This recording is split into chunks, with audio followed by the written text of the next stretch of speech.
同学们，我们现在开始进行评图啊。这个白描啊，你们按情况来啊，按情况来。可以画完以后再写这个抄这个经，也可以不抄这个经，是不是？也可以用墨色抄这个经，也可以用朱砂抄这个经啊。我用的是这种朱砂啊，朱砂色。朱砂的话分为三种啊，大体上分为三种，一种就是化工颜料啊，一种是化工颜料，这是最便宜的啊，这个一大桶啊，一大瓶啊，可能十几块钱啊，这个朱砂。第二种就是矿物质颜料啊，矿物质颜料就比较贵了，一克啊，按克买20-30一克啊，30-40一克，有70-80一克的。这个便宜的会贵的大致啊，咱们不能说分得很细。在我们画画的色彩中啊，基本有两种表现手法，一种就是便宜的，一种是贵的。因为贵的这个朱砂啊，矿物质颜料的朱砂啊，它里面有这种亮点点在里面啊，画完以后有一种珠光宝气的感觉啊。所以选择的材料很重要啊。如果你要是拿朱砂抄一遍这个经啊，这个本身啊，这个就已经已经就这个本钱就已经上了好几百了啊，是不是？还别说这个辛苦，对。好了，接下来咱们闲话少说啊，咱们先进行评图。评图的话，先图什么呢？先图这个我们这个背景啊，先把它的背景我们给它画出来。注意了啊，先分的时候啊，你看这是我们的头啊，头半身，然后后面是头光啊，头光再往后啊是什么呢？是我们的这个背景。你背景的话，我们这次以什么呢？啊，以这个重彩为主。也就是说啊，整个的这个佛像的佛经啊，只是现在看啊，你看见很显眼，是不是啊？其实啊，我们还是要以画为主啊，这个佛经为辅啊，佛经为辅。有些同学不会写，你就描嘛，是不是啊？我不是有底稿吗？你就跟着描就行。上节课我也说了啊，这个白描课我也说了，最后说啊，这个就是钉头鼠尾为主啊，然后再加一些铁线描的起笔和收笔啊，就这两种，其他的我觉得也不多了啊，也基本上来说能描个像样啊，描个像样，反正描的慢一点，你别快了。对，这你要是描完了以后，一共260个字，一个字你描上1分钟啊，你260分钟啊，你除以60，5个小时啊，怎么得5个小时？你看描一下，你要是比这个快啊，就是1个小时就描完了，那我觉得你这啊质量也上不去啊，质量也上不去，是不是啊？什么叫慢工出细活？描的过程中你也能练这个书法啊，也练这个书法。好了，现在注意了啊，我们拿这个底色啊，底色用什么色呢？用这个朱标啊，淡的朱标，或者是就是那个我们的那个什么呢？拿一个稍微大一点的笔啊，用淡的朱标或者是淡的朱砂啊，都行啊，都可以。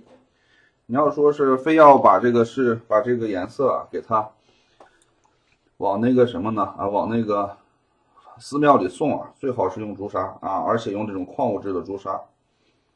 你开个光啊什么的啊，它朱砂本身它就辟邪啊，是不是啊？本身就辟邪，本身就有一定的功效啊，有一定的功效。但是刚开始一定注意了啊，我们来调一个，你看我这里有剩下的啊，有剩下的。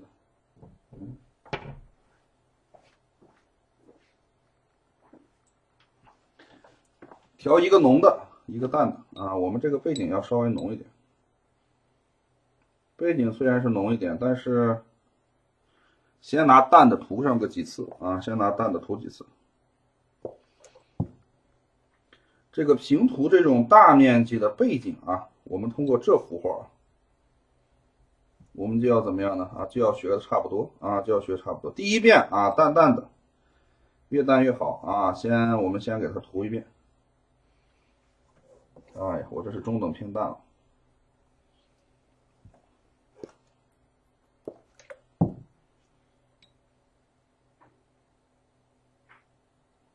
行了，差不多。这个结构啊，并不难啊，结构并不难。你看看，淡的猪标。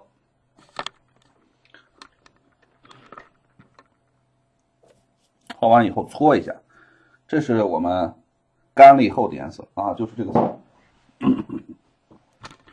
用大笔啊，我们画这个工笔画，经常会遇到这种大面积平涂背景的时候啊，这个是经常会遇到，而且这也是一个基本功啊，大面积平涂是一个基本功，它的步骤啊，我这里要给大家必须教啊，这个技巧是必须要教的。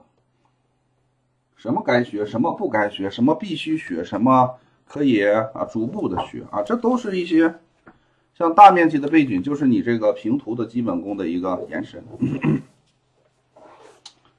我看看，调整一下色，调整一下焦距啊。好，颜色要淡啊，然后笔中的颜色要饱和。我们贴着它这个边儿啊，贴着这个边儿。没什么技巧啊，就是涂色的时候啊，水笔中的这个色笔中的这个水分啊要饱和。我们前面啊也教了，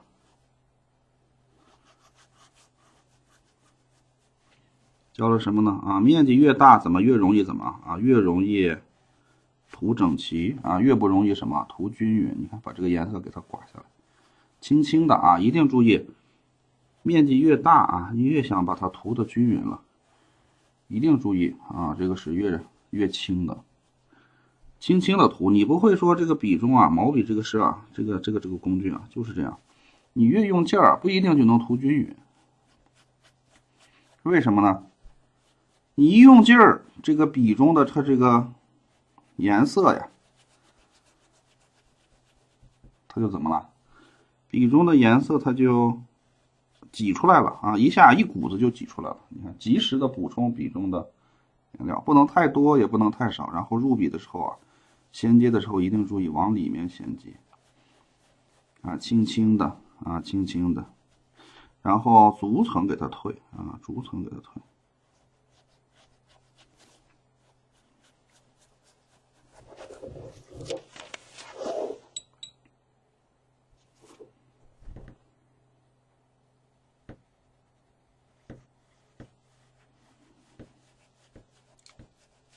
能不能用排刷啊？这个也是可以的啊，你自己看。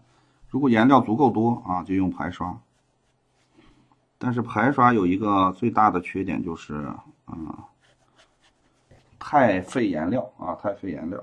你要是用矿物质颜料啊，我就不建议用排刷，太费钱。你本身50块钱能涂下来的，你非得用上200块钱啊，就是这么个道理。因为它那个排刷呀，哈，它这个要吸嘛，啊，把颜色都吸到它那个笔里面去了，是不是？你看，随着我的这个，你看，要逐渐的给它每一次啊，都同层次往里轻轻的啊，轻轻一定要轻啊。这个我们涂的时候啊，这个不由自主的你就会用劲儿啊，是不是？你用劲儿就容易产生笔痕啊。为什么人家涂的时候就能很均匀，你涂的时候就一根笔痕一根笔痕的，就是个力度问题啊。你看都是这种涂色，从左往右涂啊，别翻着，然后同时进退啊，同进退。哎呦，我这点颜色估摸着调少了。你看，轻轻的在里面探进去一点啊，给它衔接过来。你不要就着边着啊，就着边前，就往里探一探啊，这样涂，轻轻的涂啊，你看这样就能衔接的非常自然。然后边上。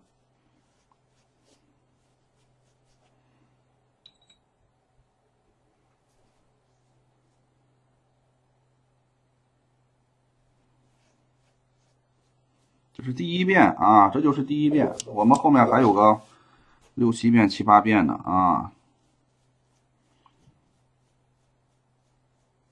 这个朱标或者朱砂啊，都属于什么呢？啊，你本身啊，它就在化工颜料里，它也属于，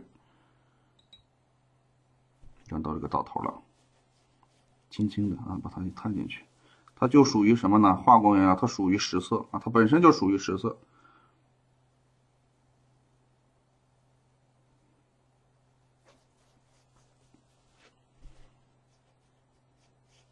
看这里就轻轻的给它撇过来，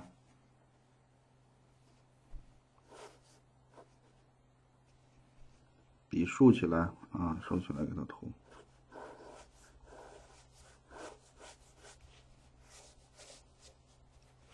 加的速度是快的啊，快的。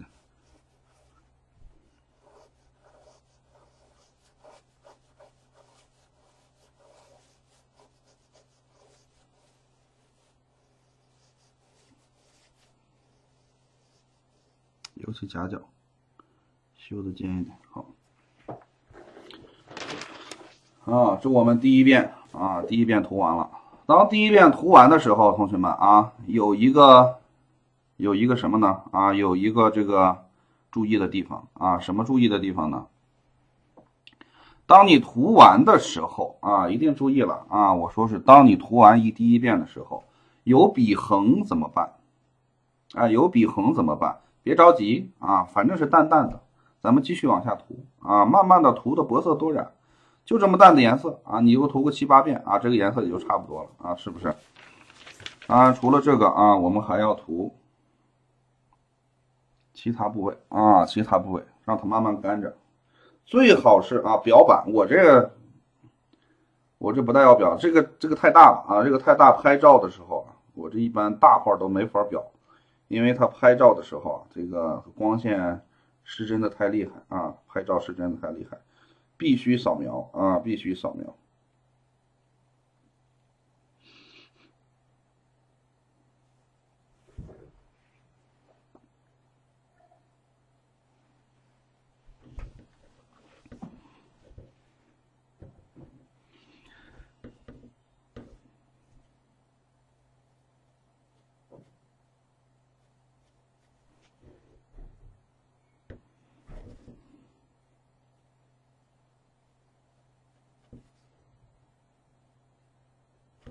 这是它这个飘带啊，这是个飘带。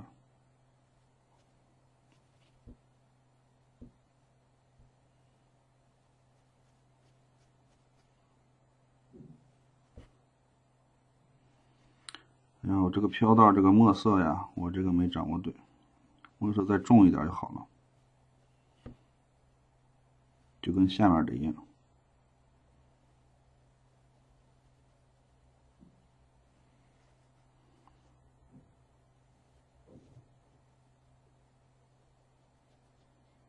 你们这里就可以换小笔了啊。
这个飘带，然后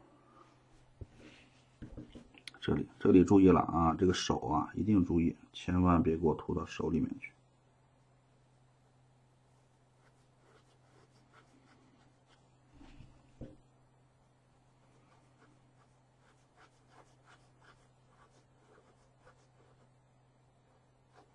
尤其是和皮肤衔接的地方，同学们一定要注意啊，一定要注意。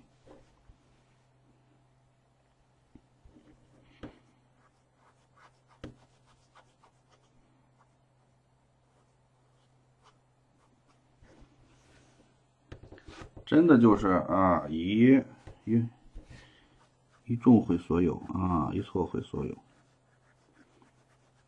所以第一遍你们能宁可比我这个淡一点啊，也就第一遍啊，第一遍就淡一点，也不要跟我这个重，这个基本功不一样啊，是不是？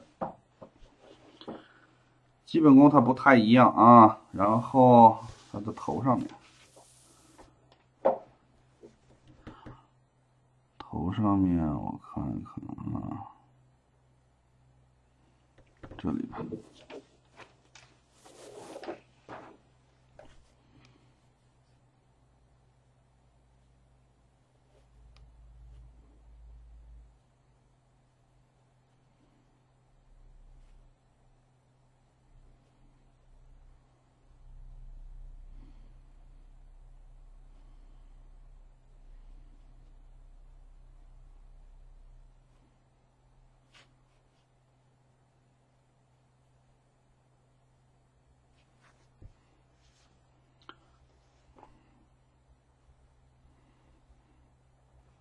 全是黄了，这里。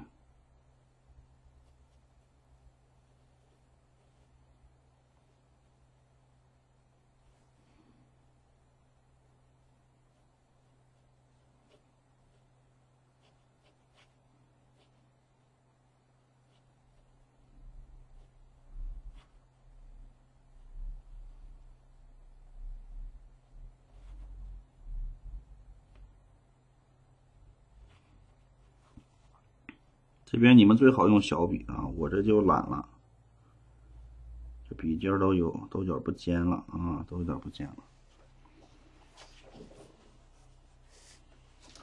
其余的基本就没了啊，其余的我再看一看。嘴唇咱们不涂啊，嘴唇咱不涂，嘴唇是红色的。为什么嘴唇不涂呢？啊，这个是有原因的啊，这个是有原因的。因为啊，我们一定要最后涂嘴唇。这个嘴唇的浓度啊，一定是最后涂，慢慢调整。你别最后嘴唇涂个大红脸蛋子、大红嘴唇子，然后脸上的对比上不去，显得就特别难看。你别看它是红的啊，别看它是红的，其实呀，它这个看看这个珠子吧，看看这个珠子，珠子这是不是有2个？对。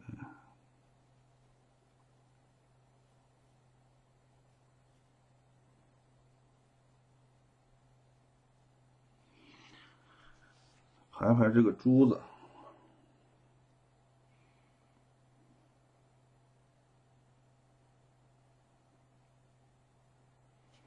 把这往下垂的这2个珠子给它变个色儿啊，变个色儿。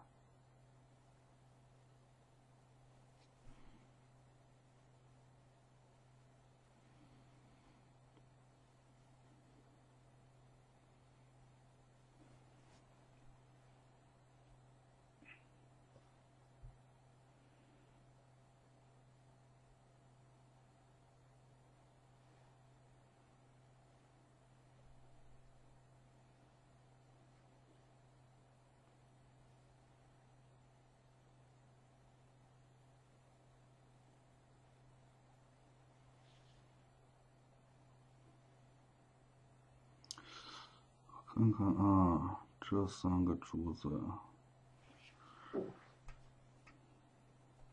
得给它区分一下啊，这3个珠子得区分一下。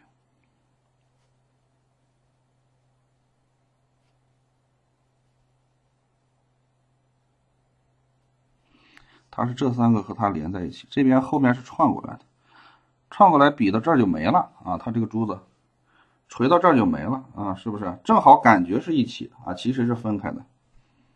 对，把这个给它串开，要不然还以为咋回事呢？是不是啊？通过颜色给它进行区分。然后的话，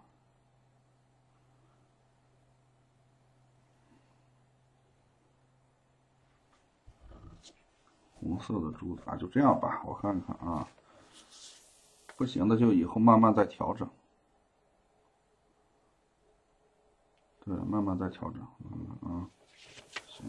这个珠子呀，我们通过上节课你们也知道啊，是不是？咱们也能清楚的知道，有些珠子啊，我们后期啊，就这个最后啊，你就给它先涂个其他的颜色，最后拿实色给它一盖，也不影响啊，也不影响，是不是？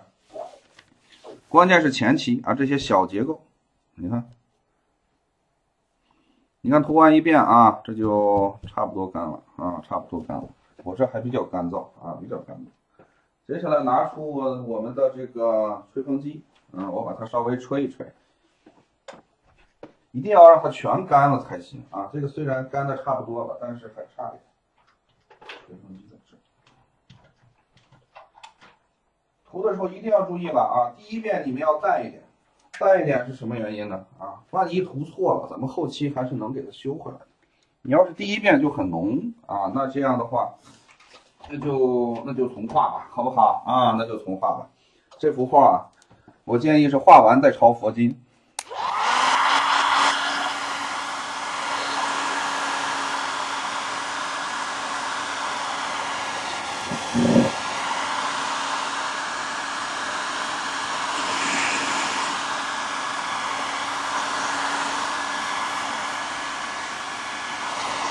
哎呀，抄啊，画完再抄，我觉得抄完再画吧。你这画完再抄，一个字儿毁所有，是不是啊？我觉得还是抄完再画好一些啊，好一些。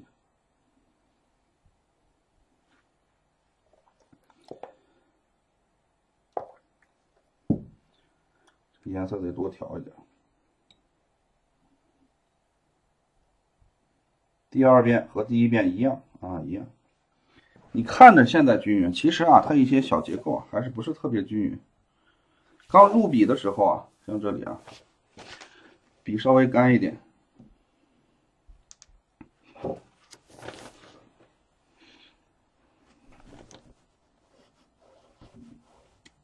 对，入笔这里啊，刚开始这个小尖尖这里，它面积比较小。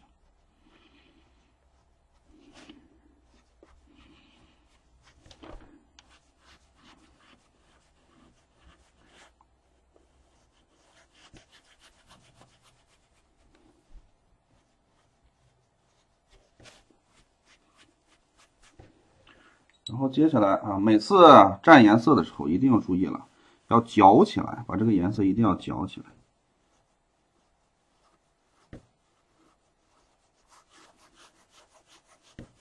轻一点啊，轻一点。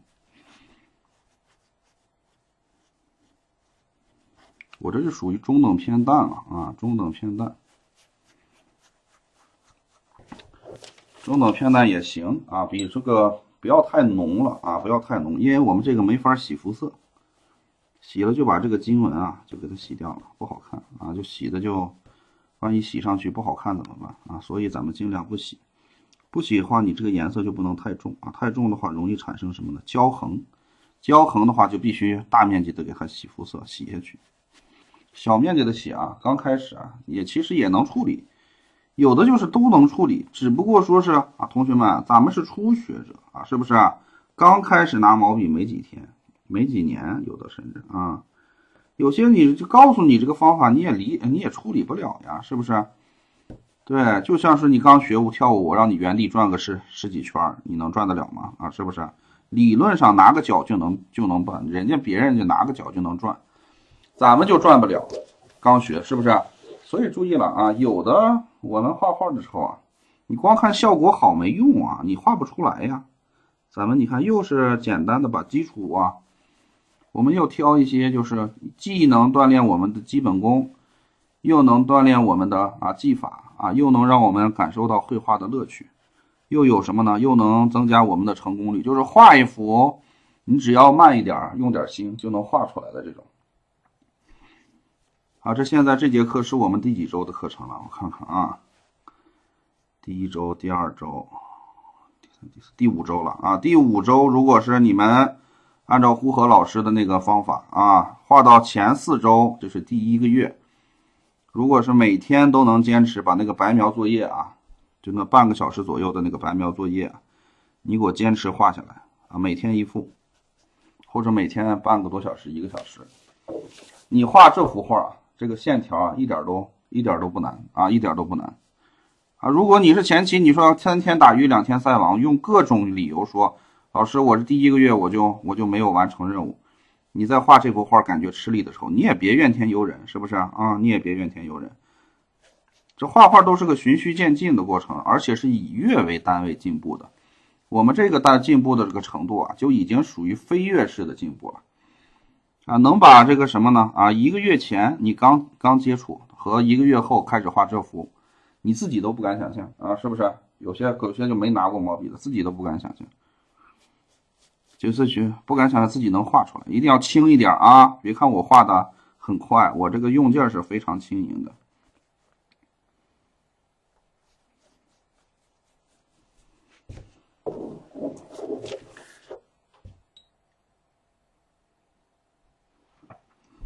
我用的这个是什么颜色？我用的是朱砂啊，我用的是朱砂。你们没有朱砂怎么办？朱标加曙红啊，能稍微调出来一点。有成品朱砂你就成品朱砂啊。我用的这个不是那个什么，不是矿物质颜料的朱砂啊，我用的是化工颜料的这个朱砂。对，因为咱们是初级班啊，初级班没必要我用那个太昂贵的材料啊。你说老师，因为什么呢？老师演示什么？学生就模仿什么，这是很正常的一个道理，是不是？所以你看第2遍的话就开始啊，颜色，如果你第1遍很淡，第2遍最少给我调到中等偏淡啊，中等偏淡这个淡度浓度。然后边缘涂的时候啊，要卡的准确一点，每次要小心啊，每次要小心。然后用劲要轻盈啊，你别看我画的很迅速。但是我用劲很轻，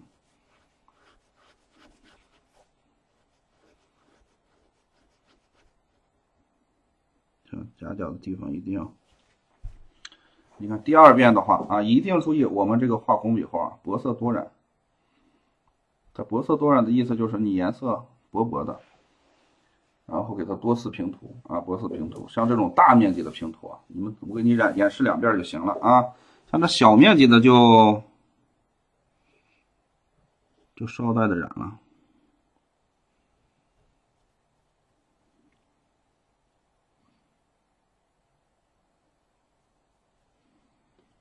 这个最好用小笔，因为这个尖子啊，因为这个颜色比较重。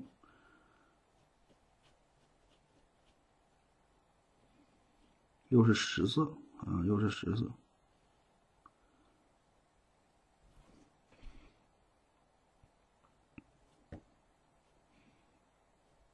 先涂边缘，再涂中间，把这边缘卡的准确一点。第1遍就无所谓了，你涂个大概啊。第2遍开始啊，你尽量不出错。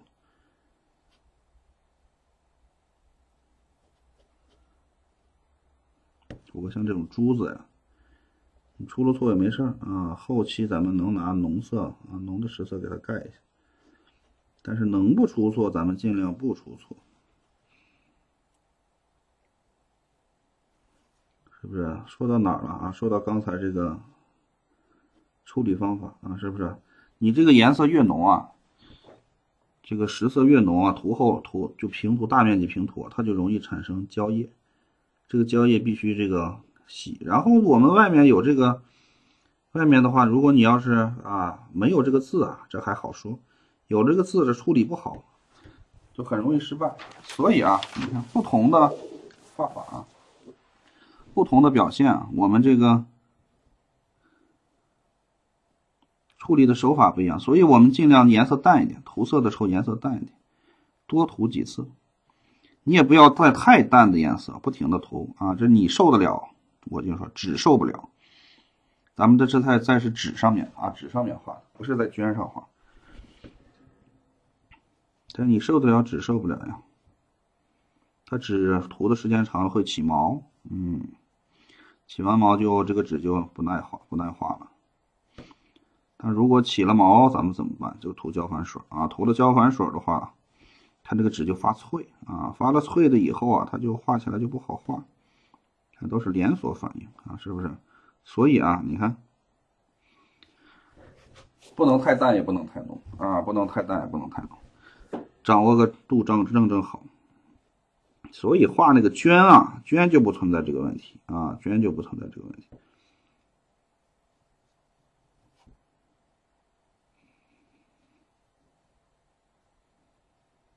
你要是用矿物质颜料的话啊，矿物质颜料涂这些朱砂的地方啊，你涂完了以后往上晕染的时候啊，上面一定要罩一层淡浇灌水给它固色，要不然一染的话，那矿物质颜料全出来了。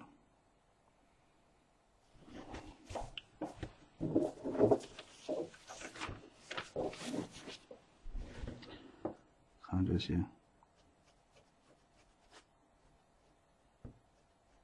像这种小面积的，这个就特别好染啊，特别好染。但是什么呢？小面积的容易染均匀，不容易什么染整齐啊，所以你边缘一定要注意。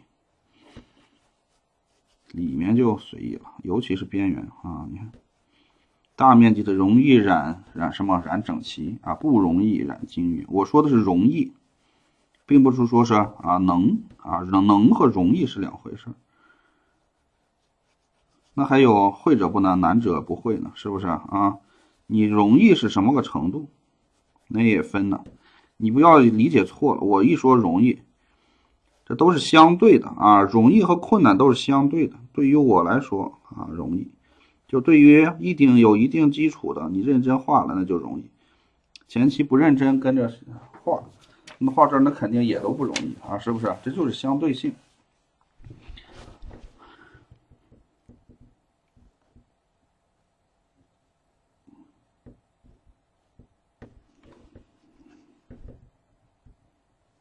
我把这两边染完了以后啊，我们这个红色啊，这个朱砂色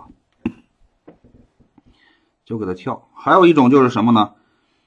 一种就是就是古人常用的啊，刚开始啊拿这种水色给它平涂，然后啊在最后啊再给它照这种比较昂贵的实色啊，这也是可以的。就是你前期拿这个化工颜料平涂，收官的时候啊，再拿这个淡淡的这种矿物质颜料啊，给它覆盖一下，出来的效果也挺好啊，也挺好，也是一种画法。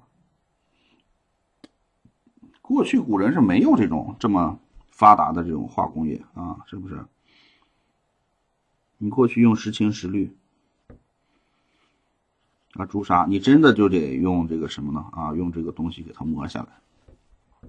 尤其那石青、石绿，那是一般人能用得起的吗？啊，一幅画下来，一套房没了啊，就跟我们现在这个啊价值观嘛，一幅画下来，你这一套房没了，谁用得起？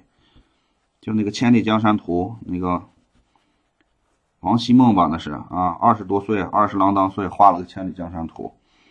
你不要认为他能画啊，人家师傅就厉害啊，人家师傅是当朝的皇帝，那人家有钱能画出来啊。你要是说除了王希孟，你随便找个画家，你给他那么多颜料，人家也能画出来。我觉得啊，我是这么觉得，还是豪横啊，还是豪横，有钱。来，那好了啊，这个继续啊，等它干了以后啊，我们继续往下染啊，干了以后啊，继续往下染，一直染到什么呢？跟我这个画面中啊接近。你看我染到这个程度啊，其实效果已经出来了，是不是？边染边看啊，边染边看，因为胡火老师也是在创作过程中，我也是在创作过程中啊，所以边画边看，边画边看啊，我觉得差不多了，我就停啊，是不是啊？我就觉得，你要说临摹的话，人家图往这一放，我照着画啊，这就完事儿了，这最简单。这些就是边画咱们边研究啊，边画边研究。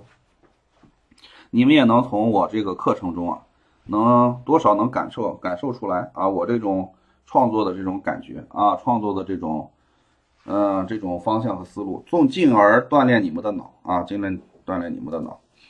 好了，我这个红色我就在视频外去完成它啊。接下来我们在视频外我完成它以后啊，我们来干什么呢？我们接下来染其他的色。我先在视频外把这个染完。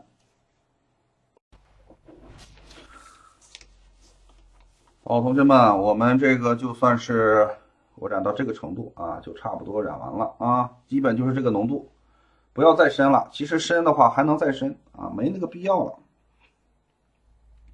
还能再深，然后很浓啊，很浓的这种颜色啊，就是特别浓，浓到什么程度呢？能把这个边缘的这个墨线完全遮盖住，这种实色的浓。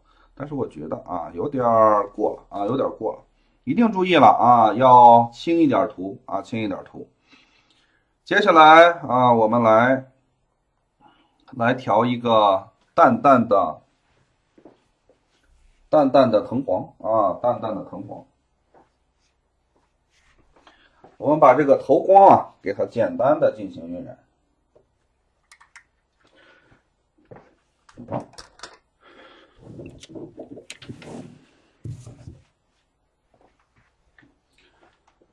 藤黄啊，这个藤黄不要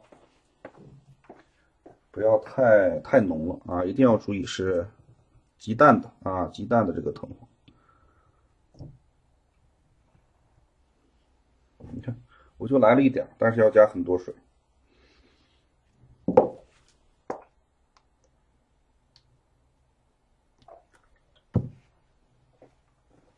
也是啊，稍微大一点的笔。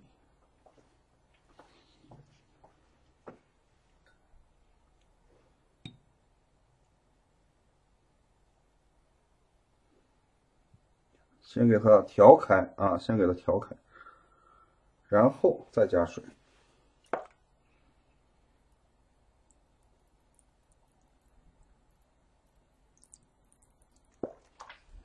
千万别涂重啊，涂重了的话啊，你这个啊这已经很重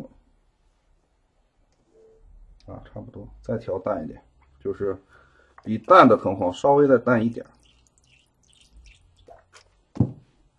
我加入。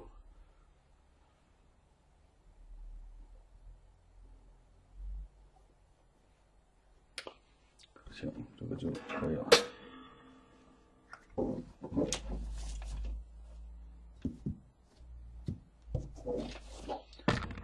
来看一看我这个藤黄的这个浓度，这一搓啊，很淡的这种藤黄啊，很淡的这种藤黄。我们来涂它的头光啊，头光。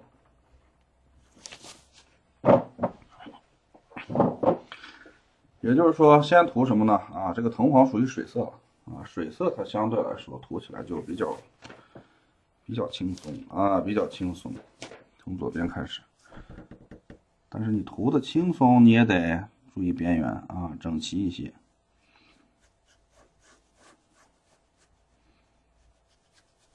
我们刚开始画的时候啊，学习这个中国画的时候，一定注意啊，把这个水色和实色一定要有这个概念。学过生物的啊，你可以这么理解，就是实色就是显性基因啊，水色就是隐性基因。不同的方式啊，不同的颜色，实色、水色、水色、水色、实色、实色啊之间的这种晕染、交叠、遮盖啊，我们都在练习啊，都在练习不同的颜色啊，表现的手法、晕染的手法啊、技巧啊这些，这就是一个大致的方向啊，大致的方向。相对来说，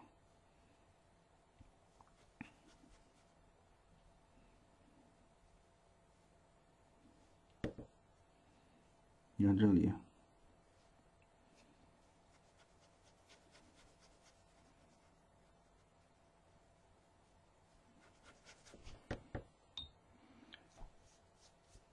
要有这个概念啊，有的同学啊，我以前接触过很多啊，学了很长时间，这个工笔画，还分不清楚这个，还没有这个实色和水色的概念。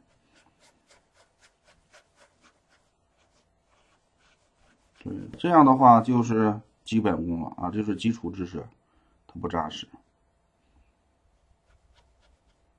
对，就跟我们学着画这个白描一样，有些同学不知道怎么练啊，就是拿着练就行了。我经常说的一句话就是这也不是我说的啊，这都是我引用的啊，这都是一些就是那个时代都比较著名的啊，这个站在这个中国画顶端的这些教学者说的啊，这些都是啊人家说的。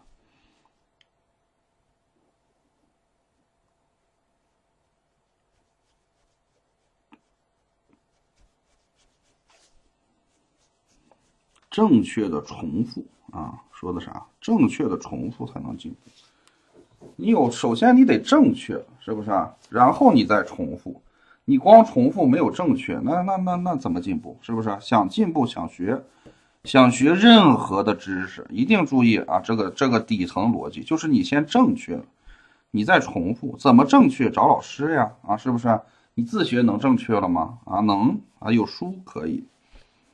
那一般人他就学不出来嘛，啊，那小学义务教育那么多书呢，啊，都是现成的，那为什么上千万的人啊，上千万的孩子他学不出来？他必须要找老师学。明明那本书都是公用的，是不是？谁都能买到的，非得花十几年时间去学去啊，是不是？那就是因为首先你得正确了，有了书也没用啊，是不是？有了书是给有一定层次的这种学习基础或者知识积累的人用的。有些啊，我们现在的学习啊，我个人更认为，刚开始还是以老师为主啊，后期你就可以稍微的对不对？买点书啦什么的。所以啊，我经常说，有一些基础的学科的书啊，就像我们传世的那个芥子园画谱，你刚学画你也不要看啊，你也看不懂，你就光看啊，字儿都认识啊，就是不知道啥意思。是不是啊？就是不知道啥意思，这很正常的。但是你要是学个2、3年，你再翻回头，你画个2、3年的这个画，你再翻回头看，哎，这就看的有意思了啊，是不是有意思了？然后你再学个5、6年啊，再画个5、6年，你再翻回头再看一遍，哎，又不一样啊，是不是？这就是一个学习的这么个过程啊，学习的这么个过程。我们教育啊和演示是两回事，那学画画的和学教育的那是2个职业，是不是？画家是画家啊，教师是教师。你看现在我们第一遍啊，这个蛋藤黄就给它染的差不多了啊，蛋藤黄染的差不多了，染的差不多了以后啊，这个颜色也不要太深了啊。按照我的这个习惯啊，我一般就是一遍肯定不行啊，肯定颜色虽然差不多，但是它没干呢。然后我可以再把它调淡啊，再把它调淡一点，但是不能再加水了。再拿一个碟子，把它啊拿出来一点，再把它调淡，等它干了以后，然后再给它加水。就是重新拿一个碟子啊，给它再加水，少来点，再加点水，调的淡淡的。对，然后再给它涂。这个头光啊，一定注意不要太浓了啊，淡一点。红色、黄色属于什么色？红色、黄色属于啊补色吧，啊属于补色的一种啊，是不是？120度的相距120度的颜色啊，是不是？红色、黄色。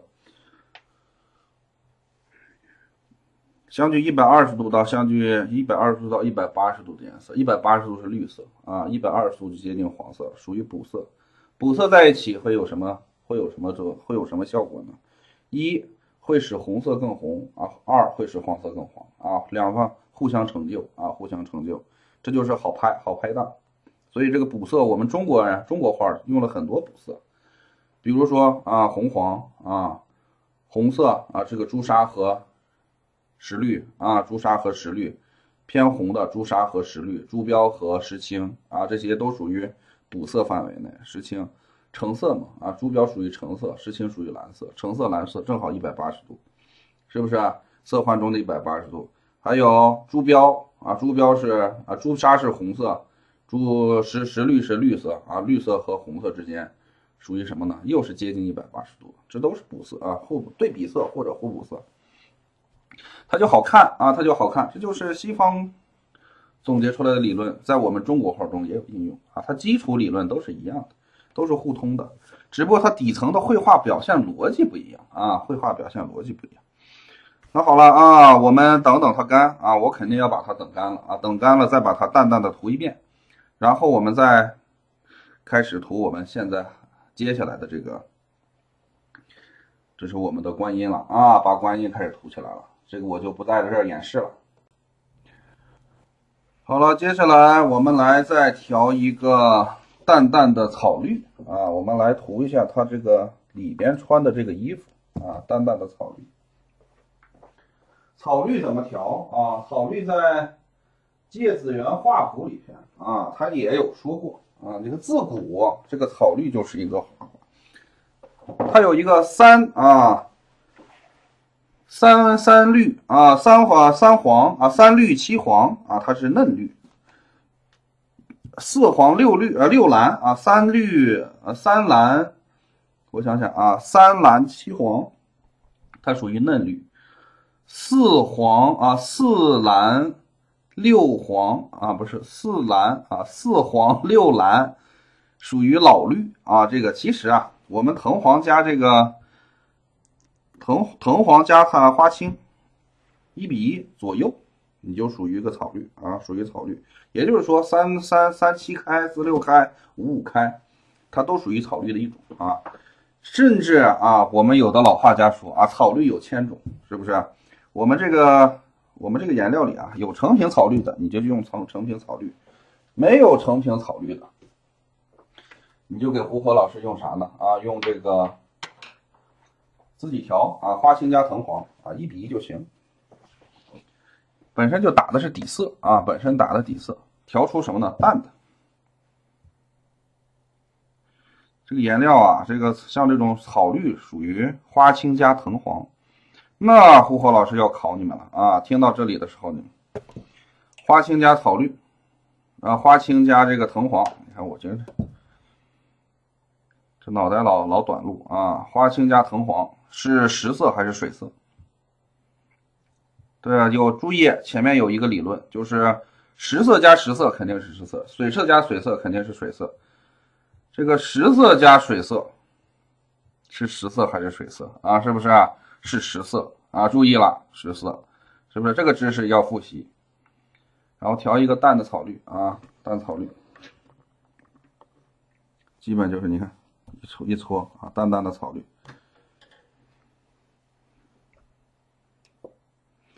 然后花青和藤黄，你首先要记住啊，这个花青是和藤黄，它们俩啊，哪个是实色，哪个是水色？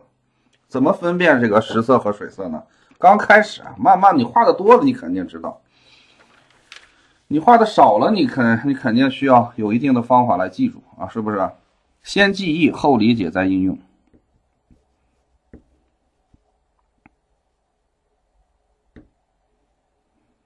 花青啊，怎么记住这些实色和水色呢？首先啊，最简单的方法就是看名字。名字里面啊有这种石头的石啊，或者是石字旁的，那8九不离十，那肯定是石啊，那肯定是矿物质颜料啊，就是石色。没有的那基本都是水色啊。有没有个例？有啊，有个例。这个个例要单独记忆啊，这不就行了吗？你看有一个规律，那花青。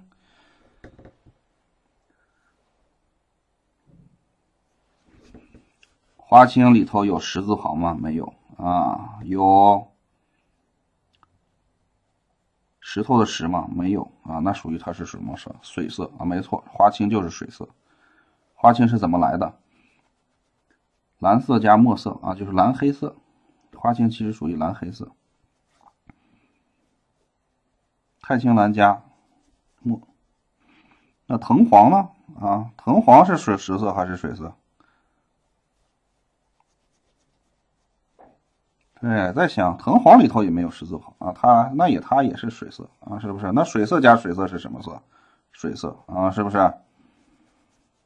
对，这些知识啊，我们来一点一点的给它重复啊，重复。我们学习的方式就是这样的。有些时候啊，同学们就是不清楚啊，我怎么才能学会它？对这个问题啊，我知道啊，很多同学都困扰啊。你就记住一句话，首先正确的重复啊，这是一种学习方法。还有一种什么呢？叫三步走啊，三步走：记忆、理解、应用。学任何知识，第一步是记忆。你学不会，那是因为你没记住。记住了没理解，理解了没应用，就这么简单。往往啊，一般啊，由我们成年人学习啊，就是年纪稍微大一点的啊，比如说12岁以上的，逻辑思维能力已经比较成熟了。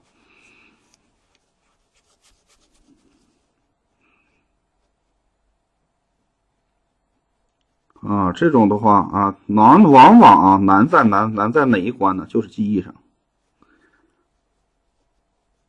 你首先知识你记不住啊，对，往往就是第一步就，然后啊，第一步就拉垮了啊，拉垮了，然后你再往下，你才有什么呢？理解，才有应用啊。在我们成年人，理解和应用都好说啊，都好说，就是个记啊，就是个记最难。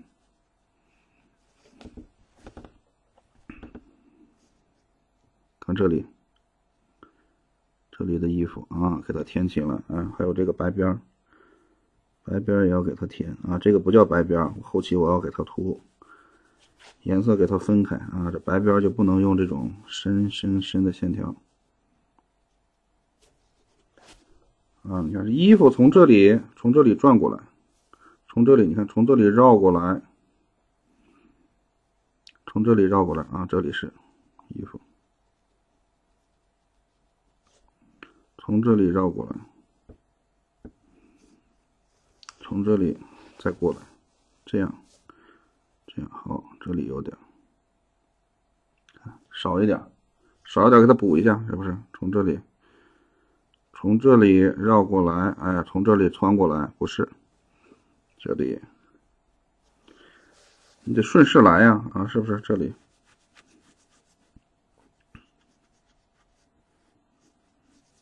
平涂啊，其实啊也是一个抽丝剥茧的过程啊。抽什么丝呢？啊，就是把你这个比较复杂的结构啊，平涂啊，越复杂的画，平涂越重要。你线条完了以后啊，你这个平涂啊，通过这个色彩加强什么呢？加强它的对比度啊。你看这里。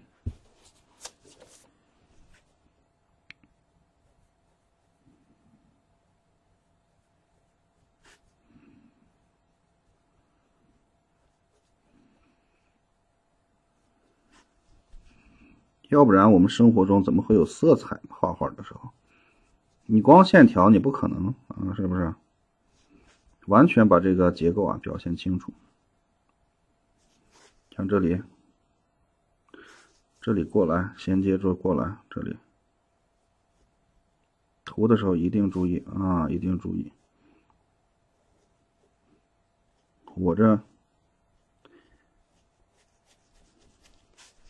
最好用小笔里面。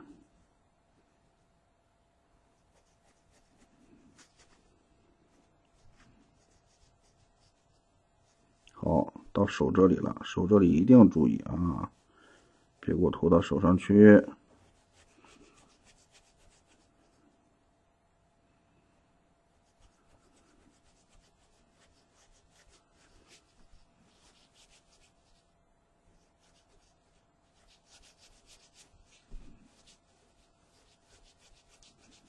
你看这没什么难度啊，就是涂就行了。涂的时候注意我们的标准，平涂均匀，边缘整齐，夹角锐利。像这个练习的时候啊，为什么我们第一周连平涂带线条的基本技巧都要教呢？因为平涂是一个能很快的啊，注意了，是一个能很快的达到一定高度的这么一个技巧。一定高度啊，就是你短期内训练，你是可以上来的，上到一定高度，当然也有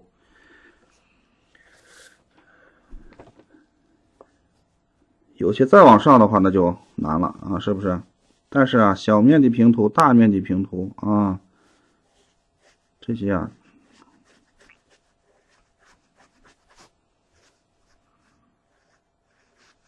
肯定都得练。你像我们今天我们这幅画，我们练的平涂就是大面积平涂，稍微大一点啊，不是特别大，就稍微大一点，而且结构也不是那么特别的难啊。就稍微练一练啊，但是结构不难，有结构比这难的啊。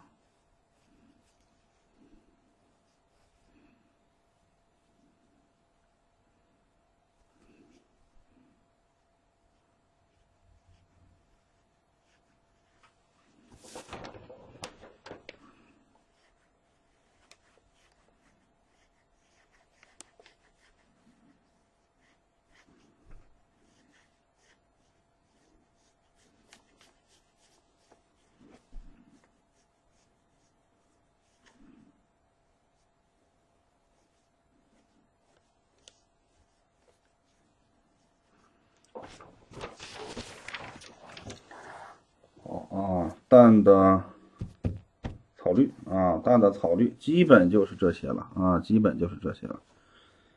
衣服这里啊，把这个分清楚。好，然后把它吹干，再来一遍淡草绿。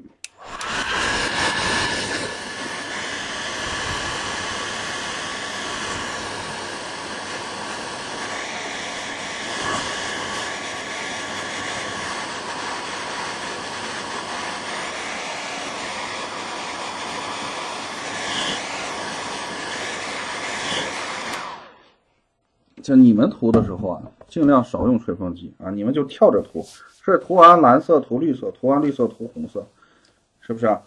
这么转着涂。我这个是为了演示啊，胡老师这个纯粹是为了演示，一个一个的演示。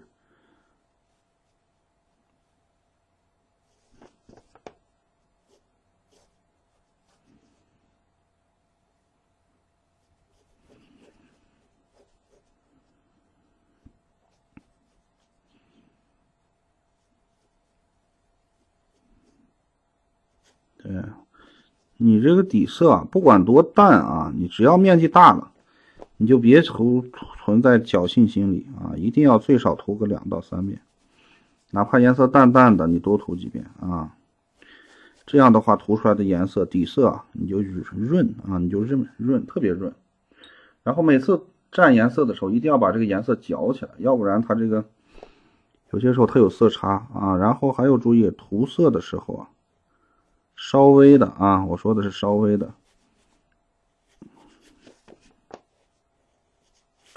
要勤补着点这个颜色，你别涂了，快涂完了，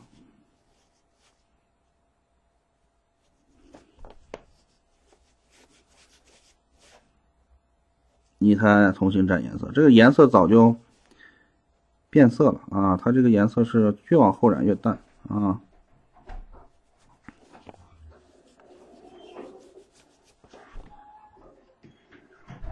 所以要注意了啊，我们把这些小技巧啊，这就不是技术，这就是技巧，小技巧不要给它，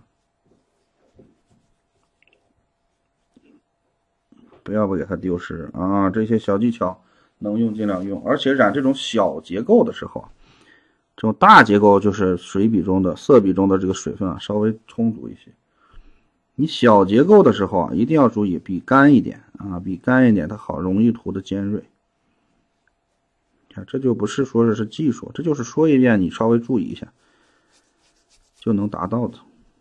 涂色的时候总的来说要轻，有些同学涂个啊，刚涂完平涂啊，稍微涂点同染，这纸就开始起毛了啊，是什么原因？就是你太用劲儿了，知道吗？啊，你看这老师涂呢，哗哗哗涂的，其实我的用劲儿是非常轻巧的啊。我们中国人画画，尤其是画工笔画，那是相当的优雅啊。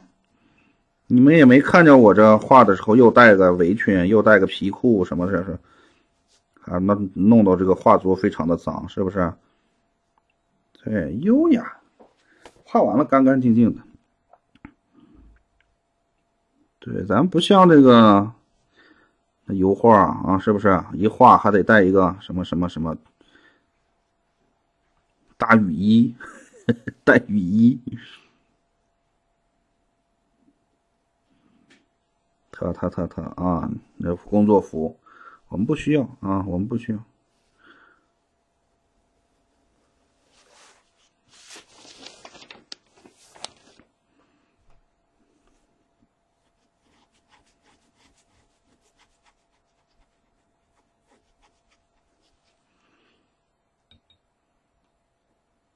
顶多一个套袖啊，顶多一个套袖，防止漏翻。说起画啊，也就是画工笔画精致。对，画工笔画精致啊，你画油画画不出来这种感觉。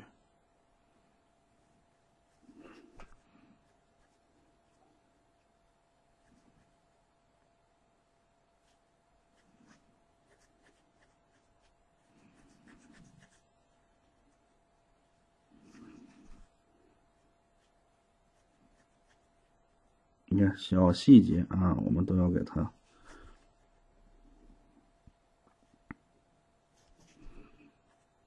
颜色也不要太深了啊，这个衣服的颜色啊不要太深，本身就是个淡绿色的衣服，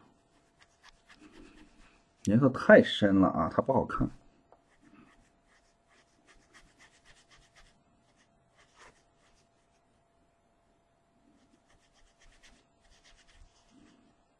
唯一需要注意的就是皮肤啊，这个手部的皮肤。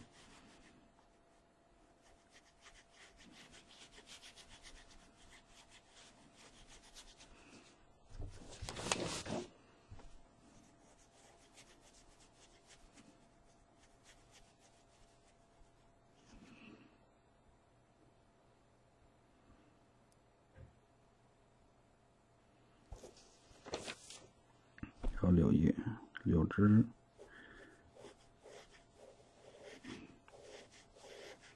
这个你要画的适当的深一点啊，适当的深一点。这个有个深度啊，注意通过平涂啊，我们给它深度进行区分。什么区分呢？就是反叶啊，反叶要比正叶要淡啊，淡1到2个度。什么意思？就是你正叶涂的时候啊，你涂的要比反叶要稍微深一点。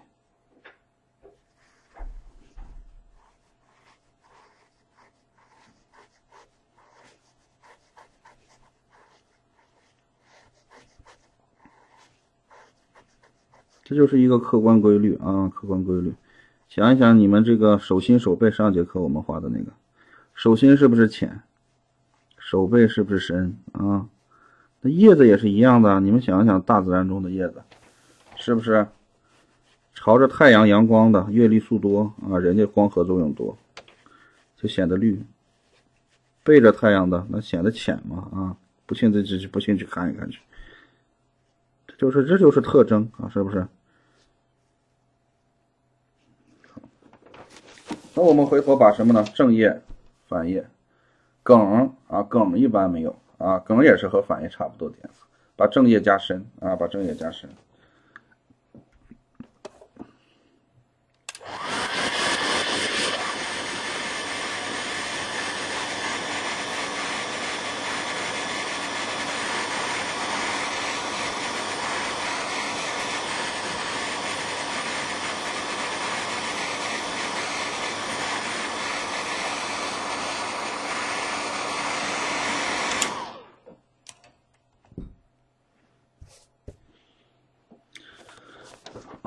单独的啊，把这个正叶多涂，就涂正叶。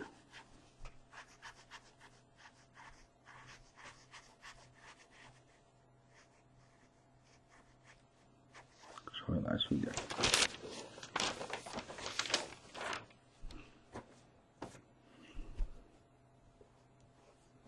这虚进啊，虚细的进，这样不影响。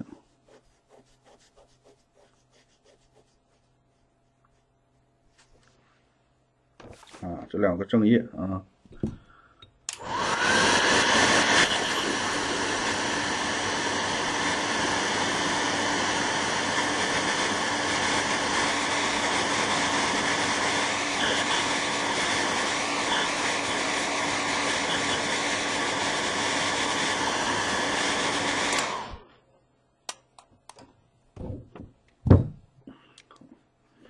继续，你看加深啊，你这个薄色多染啊，多次加深啊，这个颜色就它的这个显得就边缘特别整齐，每次都认认真真的涂啊，边缘就特别整齐。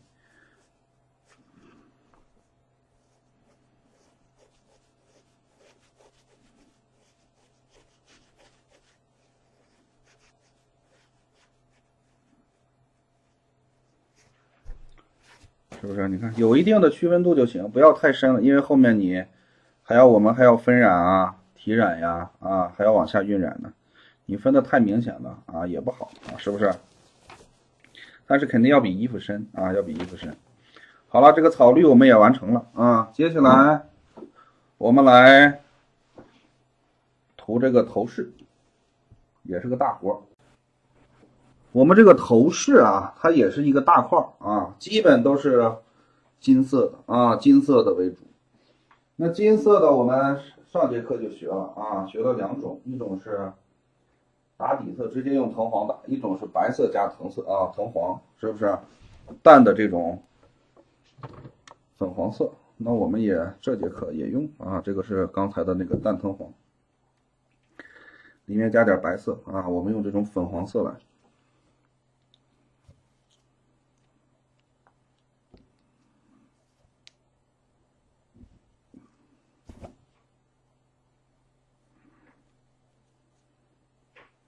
但是颜色要淡啊，是不是？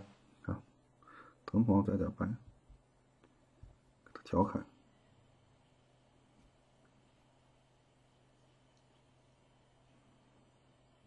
对，亮一点啊，亮一点，粉黄色。你可以把这个底色啊，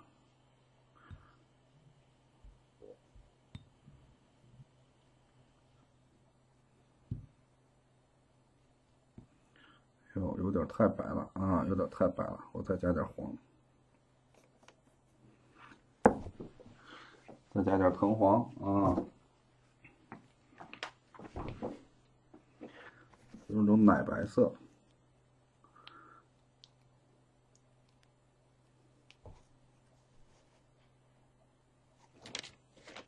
看我先在边上盘子叠的边上给它融开，然后再往里画啊，要不然里面就容易有色渣啊。哎，这就行了。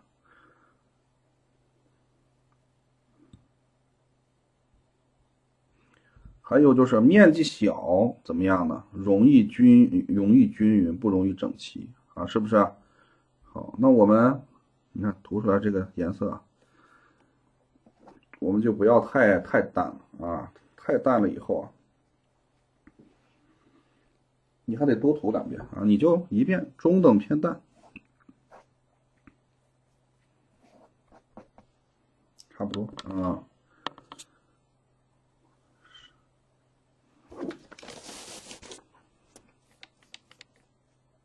中等偏淡啊，这就行了啊，中等偏淡。但是这个笔啊，可不能用这个笔了，这个得一点点的涂啊，我们得换笔，换成一个小笔。这个笔一吸这个颜色啊，能吸好多啊，好多，它不容易均匀。咱们换个小一点的笔。所以啊，工欲善其事，怎么样？必先利其器。你方便一点，对自己好一点啊，是不是？你那点时间啊，永远比这两根笔值钱啊！注意了啊，你笔是可以花钱买的，你时间你咋买啊？是不是？你这个心情啊，你说，我更注重的什么？我跟同学们说，刚开始画画就是个心情，心情好一点啊，行。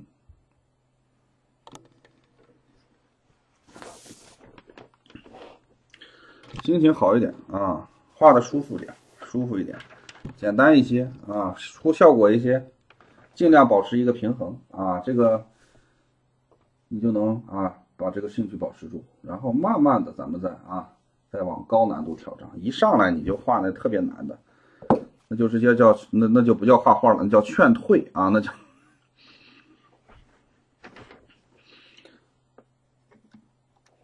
好了啊，现在我们开始啊，一个一个的给它涂啊，像这里啊，基本来说，除了这个红色的和除了这个花骨朵啊，其他的地方啊，基本全都是黄色，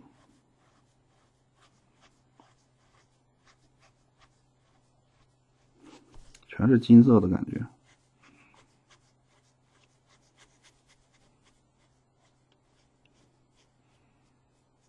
你看它这个小夹角啊，相对来说是比较多的。越是这种复杂的呀，越容易涂。为什么呢？你就是越容易画吧，不能说越容易涂。为什么这么说呢？你出了错啊，这个别人也看不出来啊，是不是啊？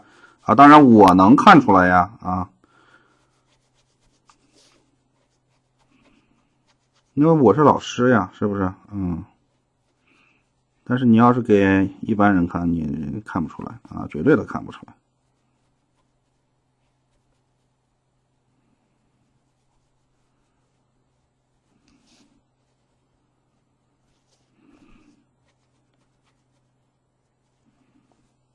你看这花瓣。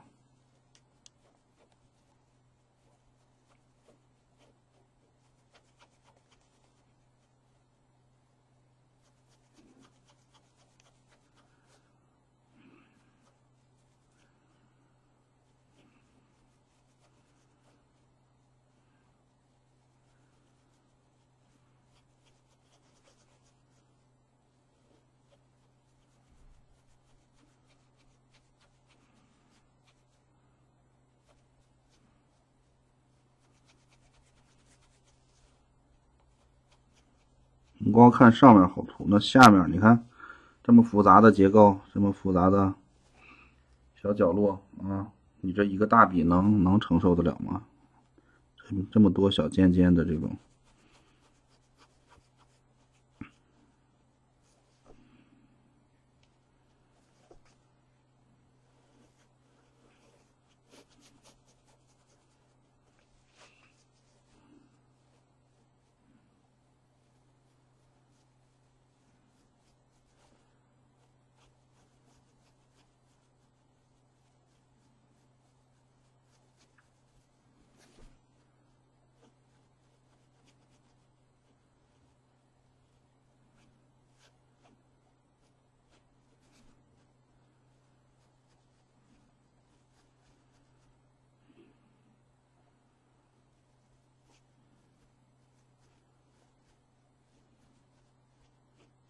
看，直接就画到最下方了。这个颜色一遍就行啊，因为带点实色，你没必要给它涂的特别那个什么。像这里的结构啊是什么样的，我现在还没定，也许是白色的啊，白色的纱啊，这个也许是白色的金箔啊，这里也许就不是啊，也许就不是，这里先给它涂上啊，先给它涂上，不影响整体啊，后期啊，我们这个是可以怎么了啊，可以给它调整回来。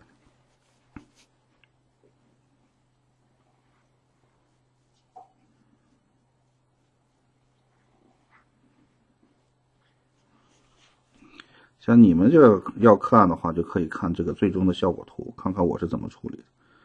我这画的时候啊，有一些把不准的地方，边画着边想啊，边看这个整体效果啊，边调整，就慢慢的修正它啊，慢慢的修正它。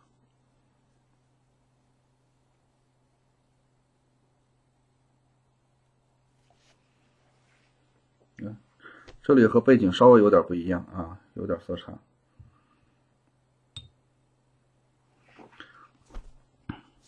还有这边，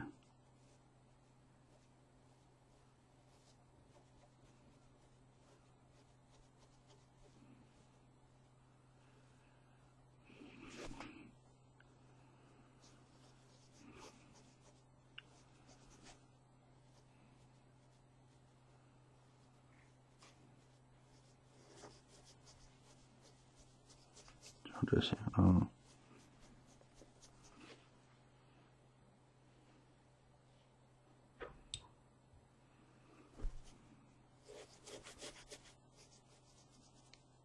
分片啊，分片图，你这里就是涂出比横来都没关系啊，涂的不均匀都没事啊，因为它结构足够的复杂啊，结构足够的复杂，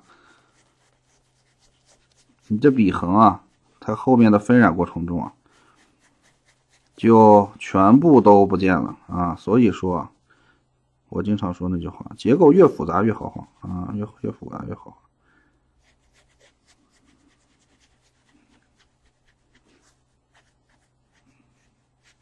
结构越简单啊，这个越难画。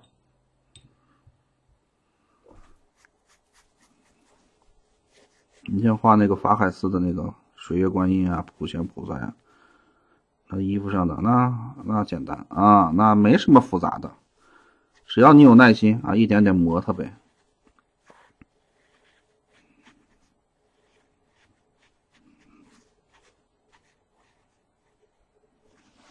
有的还在绢上画啊，那绢上画更简单啊，是不是？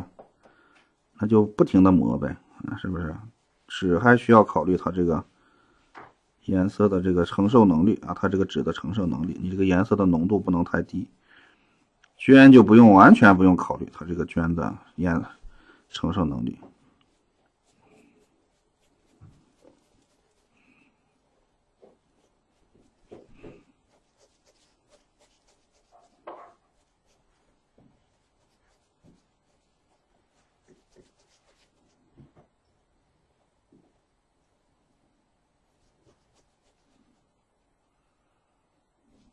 这里就是这样，无脑图啊，无脑图。我们学习的锻炼的3个方向：眼、手、脑啊。最好锻炼的就是什么呢？手啊，像平图全是靠手，还有这个练白描啊，白描还用点脑啊。那平图的话全是脑，全是手，没有脑，多少用点眼。因为你确定这个颜色以后啊，你就不用管了啊，直接涂就行了。所以说画这个素描啊，练这个素描啊，它就是锻炼这个手和脑啊、眼的啊。它眼是观察力，手是这种控笔能力，它不锻炼脑。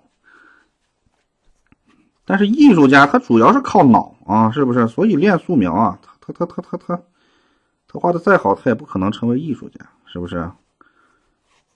你画白描不一样了啊，白描它就有变化了，因为你注意了啊，这里小心一点，这里就要有结构了，我这个不能乱画了啊。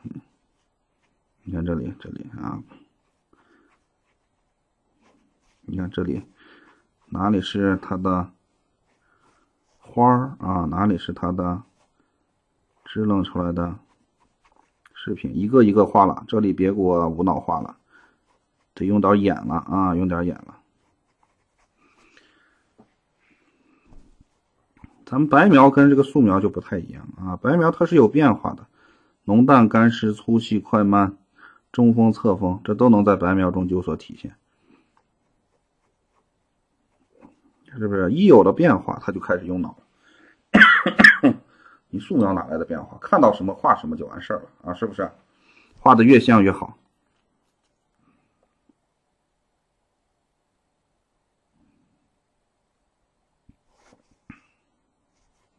对，这里注意啊，我得一个一个人啊，不然的话容易出事儿。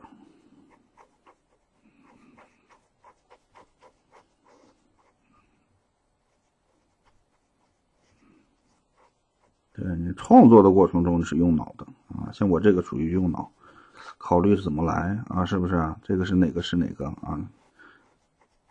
你这平图的话就临摹平图的话就你看到什么染什么，怎么用脑，也就是个用眼。所以注意了啊，练习的时候方向要对啊，什么时候用脑，什么时候用手，什么时候用眼。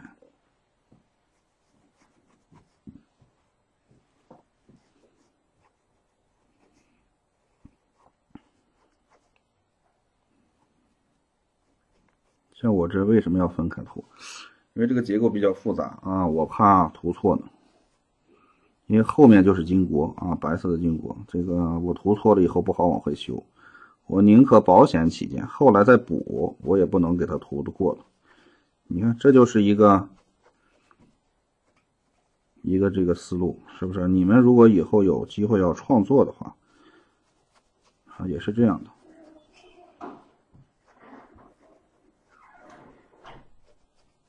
对，而且啊，画的时候啊，先以什么呢？先以最保险的为主啊，就是你最拿手的、最保险的、不会错的结构为主，先画这些，然后再画其他的。慢慢的啊，先把这些保险起见的啊，你画出来了以后，你这个其他的也就差不多了啊，也就差不多了。一般情况下都是这样。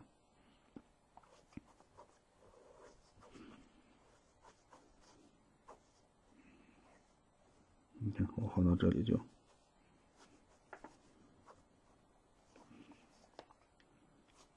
这里，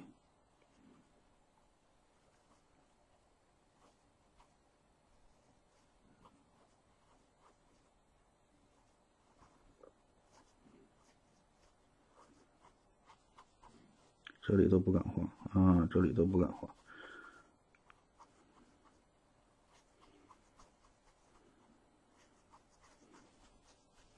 你看，这肯定是个小笔，你看，要是大笔的话，是有些小尖角啊，你就不容易涂出去啊，涂的这么尖。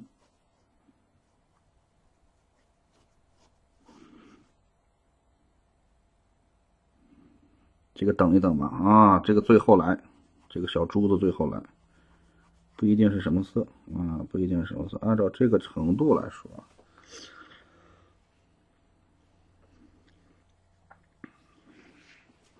什么色都可以啊，这个什么色都可以。行，你看这么一涂，我们这个是不是出来了啊？当然这里。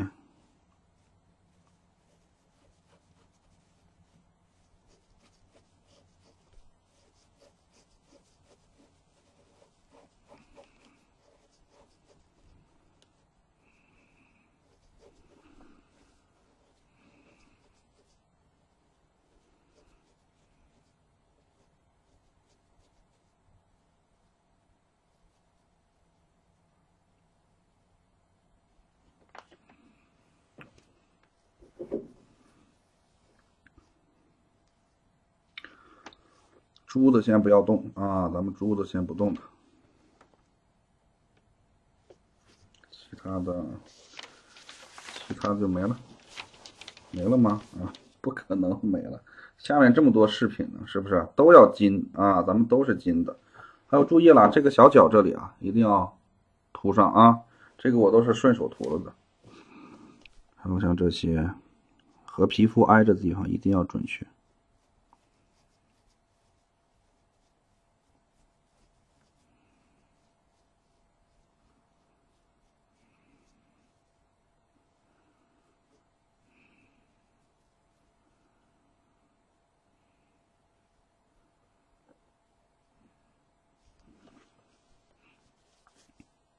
耳环，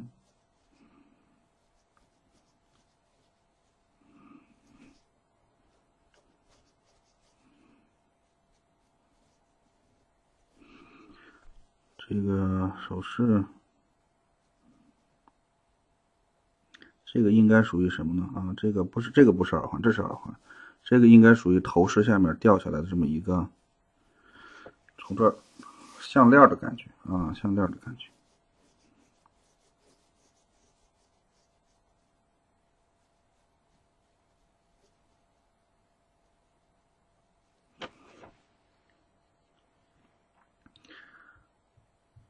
每次及时补充啊，及时补充我们这个笔中的这个颜料啊，及时补充颜料。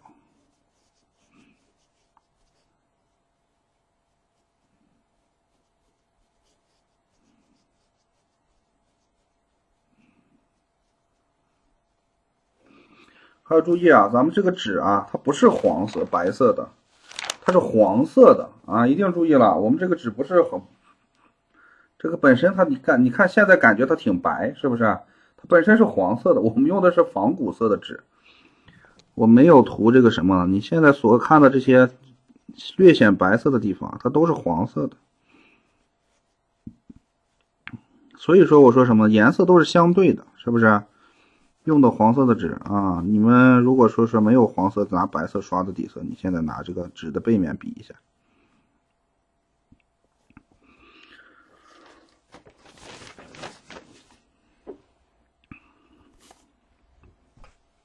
对称的啊，对称的这里。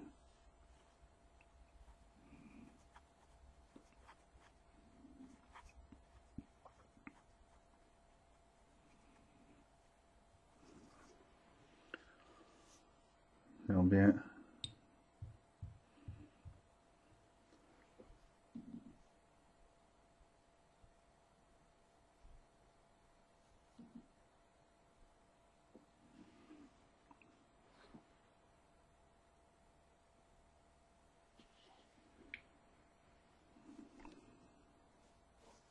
像这边也是啊，一个一个的涂，我是一个一个的涂啊，你们最好也是，咱们也一个一个的涂啊。你看这是往上套的环，这是往下套的环，防止什么呢？涂错地方啊。环旁边，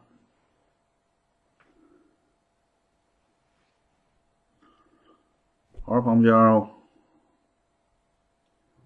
是莲花啊，莲花一般是白色的还是金色的？金色的吧，啊，金色的莲花，白色的有点那个啥啊，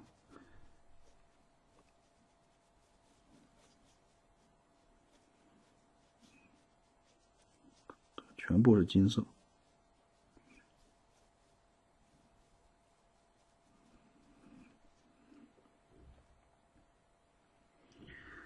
金色的莲花，然后从这里啊织出来这么一个，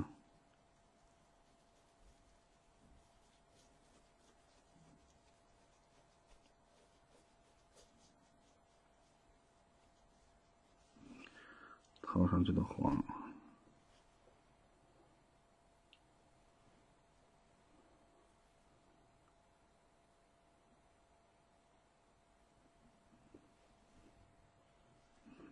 这边，对，这得慎重啊，把这个上面的一个链儿一个链儿的手势咱们慎重的给它涂出来。像这边，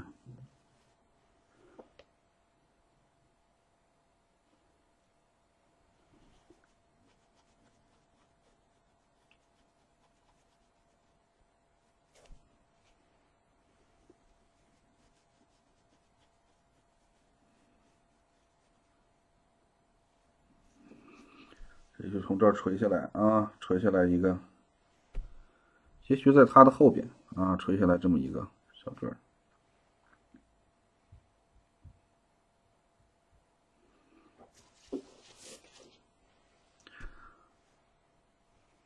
画的时候注意了啊，咱们一串一串的来，看这里。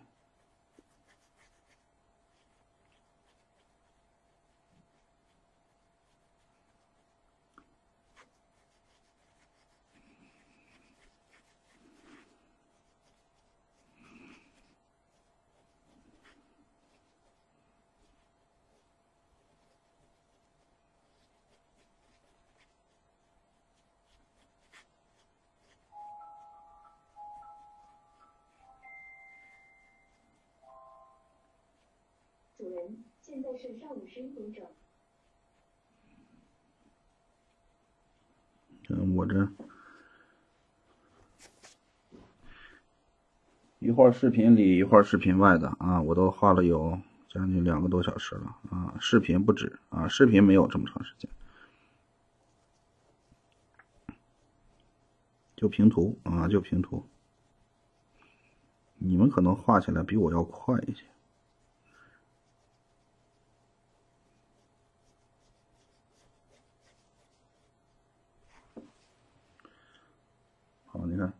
因为什么呢？啊，这里比较复杂啊，尤其是这种头冠的和这个上面的项链啊，这个下面的这些首饰比较复杂，必须给大家捋一下这个结构啊，捋一下这个结构。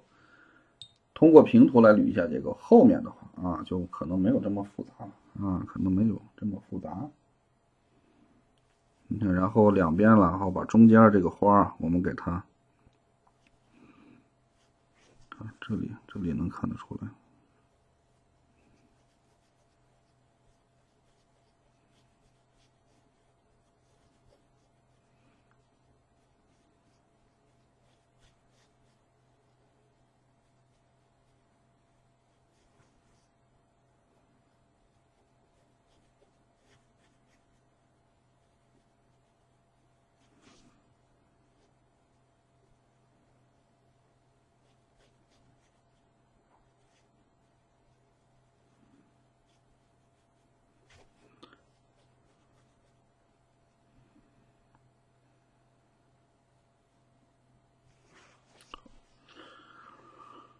然后再把中间这里啊，中间这里先给它从中间往两边散，这样的结构一点点的来给它晕染。你看，我通过这种结构来进行平涂，同时梳理啊，梳理它的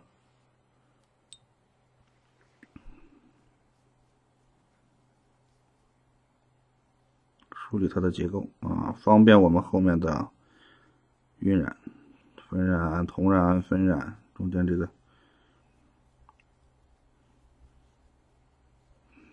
边上，你看给它有这么几个小翅膀。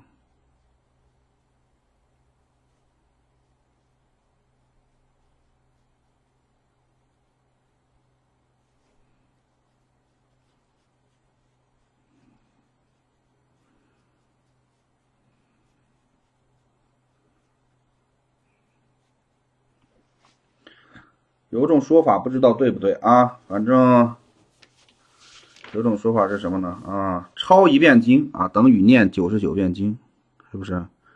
画一幅佛画等于抄99遍经。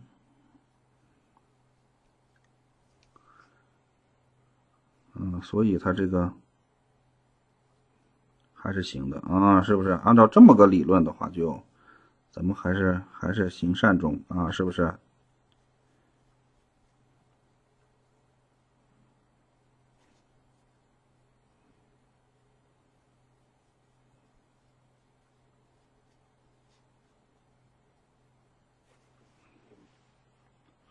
你看，从两边往中间，中间再往两边，看看它俩衔接的地方，是不是啊？然后再往下，从中间往两边散，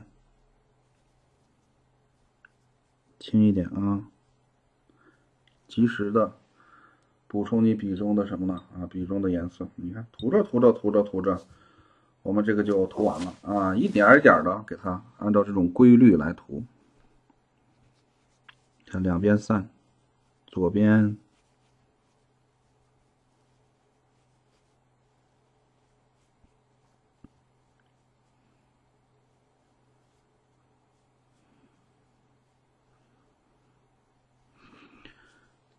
右边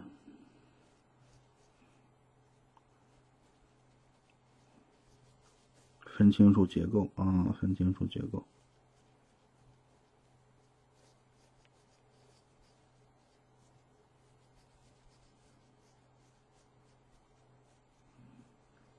这里是个环，你看这边也是个环，这边也是环，中间有没有宝石？回头再说啊，中间有没有宝石？我觉得没有，就是个环啊，就是个环，哎，就是这么个环。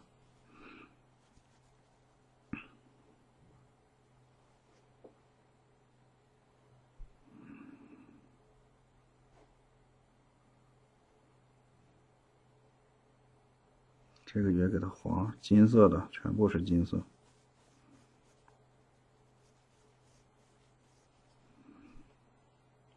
然后两边啊，这个就肯定是宝珠了啊，这个肯定是珠，这个也是。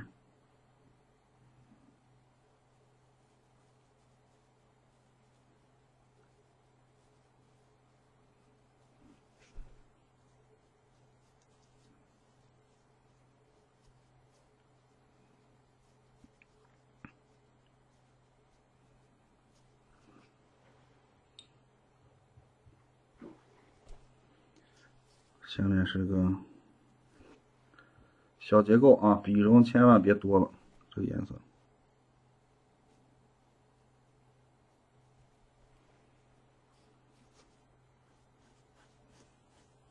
看涂到这里基本就差不多了。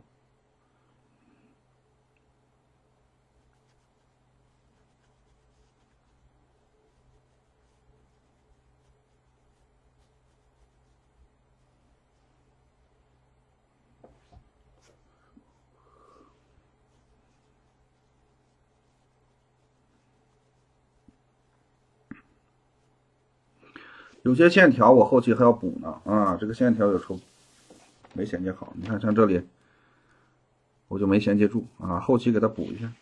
你们也要注意，像这里啊，我考虑啊，可能后期这里要补根线，从这里穿下来，这有穿插关系。这是背景，这是金国啊，然后这里是透明的，来一下，边画边改呗啊，是不是？小问题啊，小问题。像这个手镯，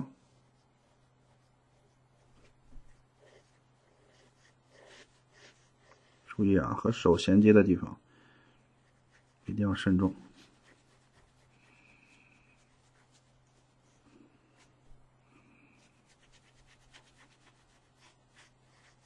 像过去古代像这种颜色就黄色，然后拿这个朱砂勾一下，就人家画完了，闭会儿。咱们可不能啊，咱们才现代了，这都是不是啊？咱这工业革命都完了以后是什么革命了？这工业革命完了以后是这个科技时代、信息时代了啊，咱们就要稍微的给它复杂一点。再找找结构啊，再找找结构，看看有没有遗漏。哎，没有遗漏啊，没有遗漏，大家看一看，整个就涂完了啊，涂完了。接下来再调一个淡墨啊，我们把这个什么呢？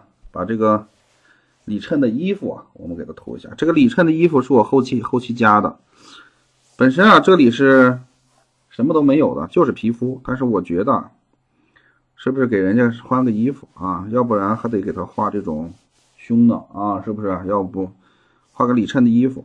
拿淡墨啊，给它调整一下。这个在后世的这种我们的观音里面就有，在最早啊唐的时候，唐朝的时候，这个观音都是男的啊，观音都是男的，所以啊，他上身啊，上半身啊，他这个都袒的比较多啊，袒露的比较多。但是我们后世就变成了女相了啊，观音这个像就变成了女相了。这个女相就注意了啊，这就要给她加上衣服了啊，是不是？这就是一个时间的推移的变化。现在我画的是一个女相啊，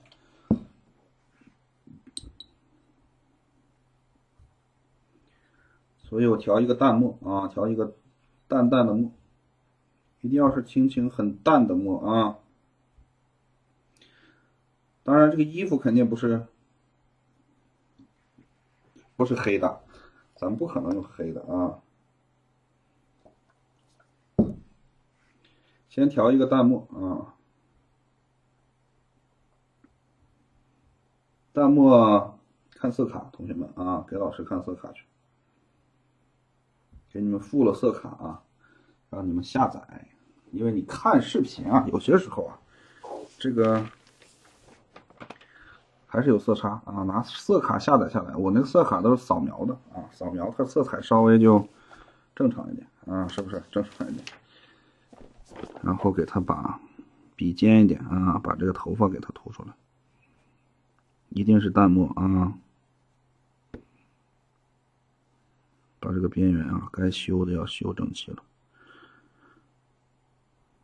像这种小结构。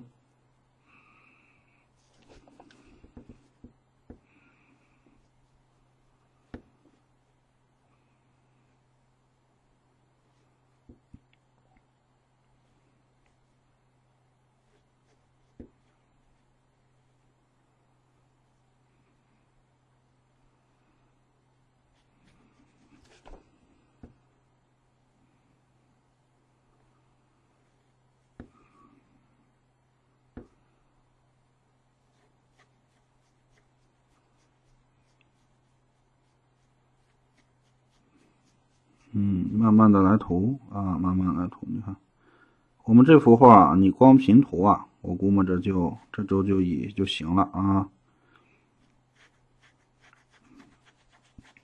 这周能把白描平涂画完就可以了啊。后面的同染分染啊，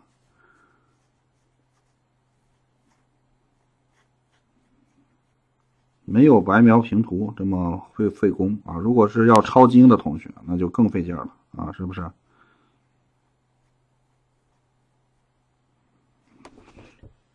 所以啊，我看了一下啊，我们这个你别看这个视频啊，这没演示多少，尤其是白描啊，我没给演示多少。但是不要产生错觉啊，就认为这个好画。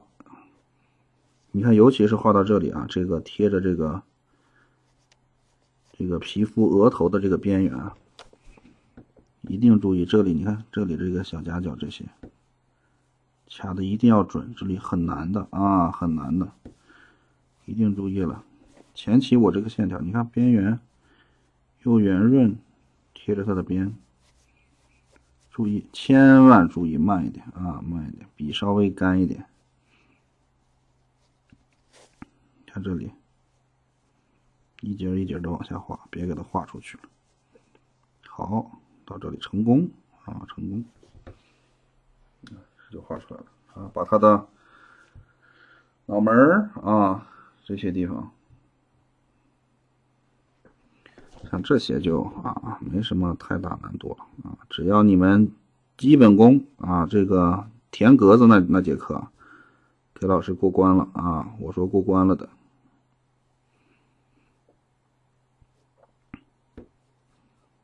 你看涂这些就比较轻松了，有些同学一看啊，这个我能啊，这个我也能，他就跳了，他就不练，知道吗？有这种同学呢啊。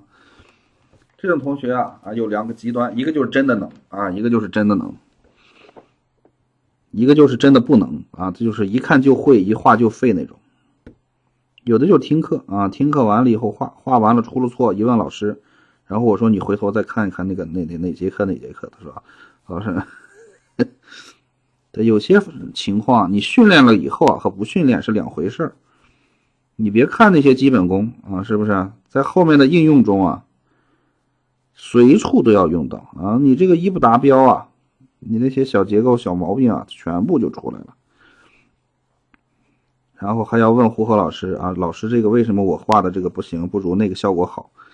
那肯定呀，你这个有古人说的一句话说得好，差之毫厘，谬之千里啊！我们现在工笔就是个毫厘之间的东西，你大方向差不多，那就真差不多。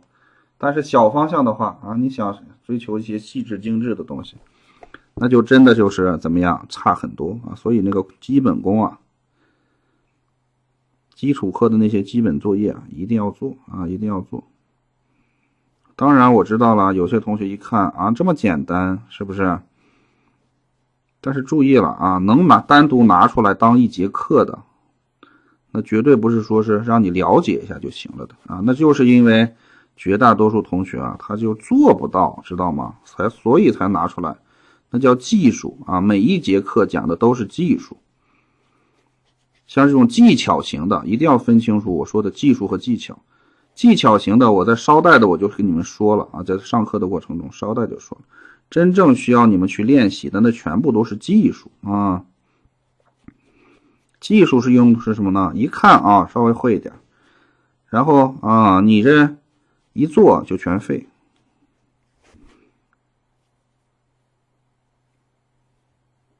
对，一定要注意啊，把这个技术和技巧要分清楚。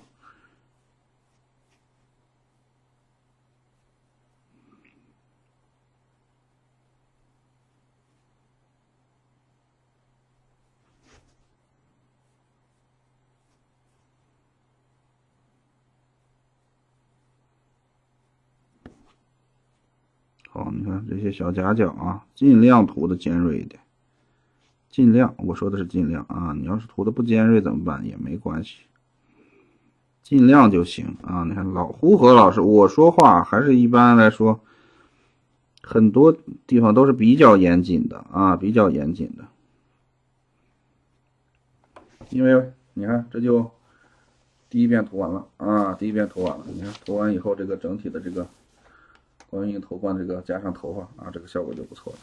这个脸啊，最后开啊，脸最后开。当然了，头发没完，还差一个小细节，这里。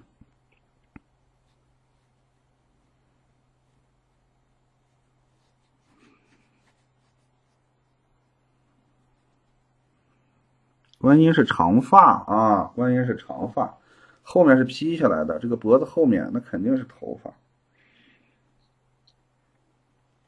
是不是啊？肯定是头发，脖子和领子后面那肯定是头发。行，这就完事儿了啊。然后我们来把这涂了，这是这样的，从这转过来上去，是不是？所以从这儿过来，这里是。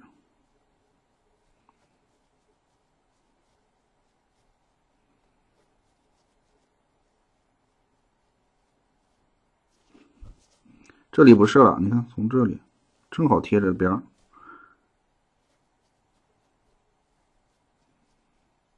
你们就加2根线就行了，好加啊，这个好加。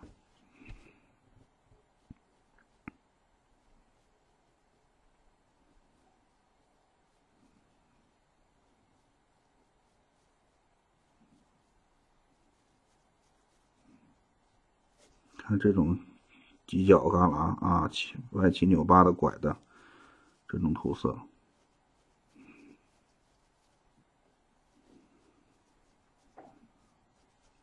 这种涂色就怎么样？非常解压啊，是不是？夹角要尖锐，边缘要整齐。这个不是淡墨啊，我们只不过是拿淡墨，我给它打个底。后期要变成其他色，只不过是变成其他色，有点太轻飘了啊！拿淡墨打个底，它显得更加的厚重。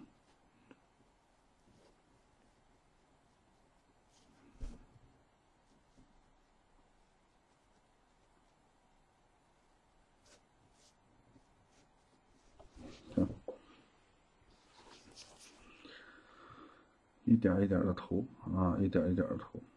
那淡墨能不能涂个眼珠子？现在啊也行啊，可以，忍不住的就涂吧。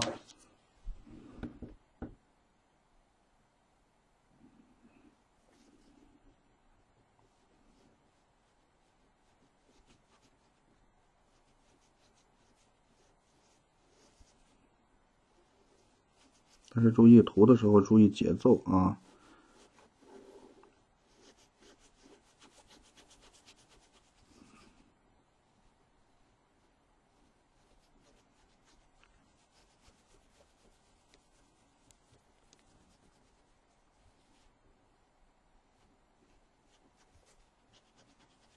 轻一点啊。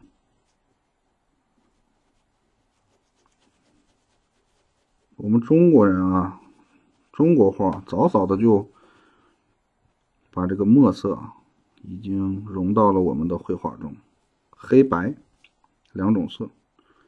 研究过西画的都知道啊，这个西方的这个绘画它是没有。最早啊，它是没有黑和白色的，黑色和白色的，它没有黑色和白色，不用画画的时候不用。后来啊，是通过日本那边啊给它传过去的，然后吸收了一些这个绘画的技巧方法啊，然后加入了黑色和白色，那也是近代了啊，日本的明治维新时期，是不是明治维新啊？我忘了，我这历史学的也不太好。那日本的画呢，主要是从中国学过去的。日本它本身这边，字都是汉字，你别说绘画了。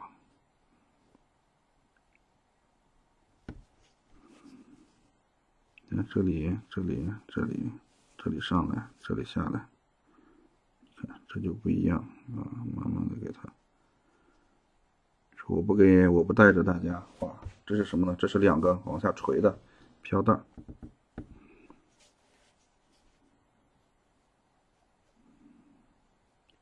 机制的小飘带，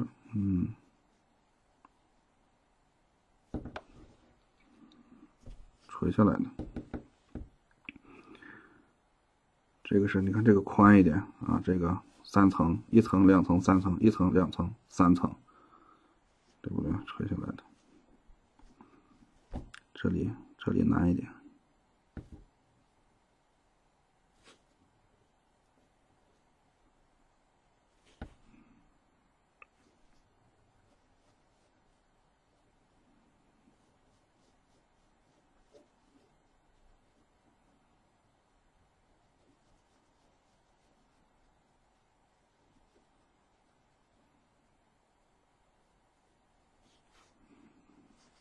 看这些小夹角，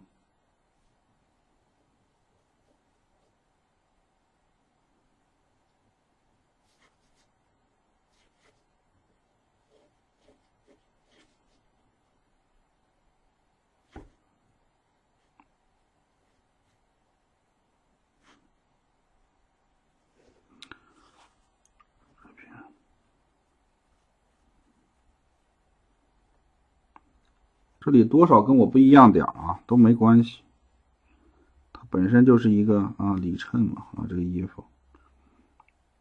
我们中国尤其是佛画，它讲究透视不讲究讲究透视，但是它透视不是特别讲究，大致行就可以了大致行就可以了。它更多的是用来表现美表现重点，这叫经营位置。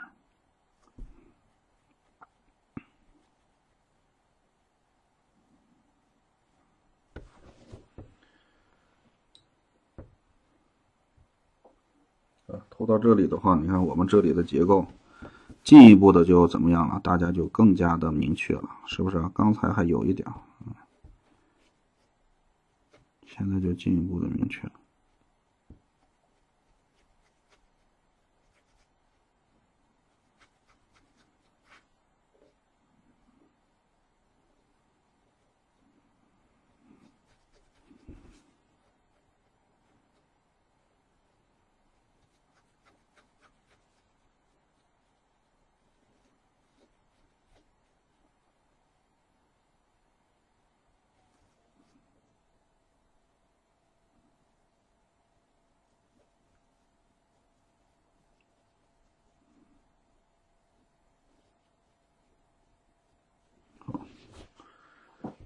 涂到这里然后这边这边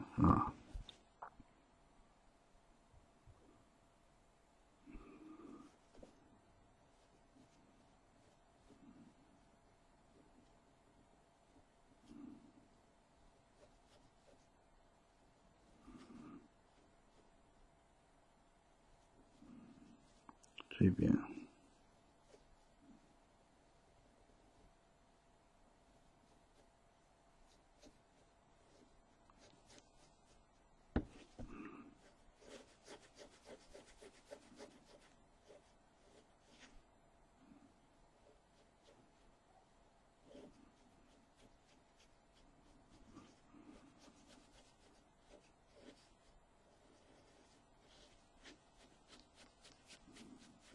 这是淡墨这是淡墨。需要注意的是这个是这么个形状里面是凹的，然后边边上镶了一颗宝石，它是这样个形状所以这个是后面是背景，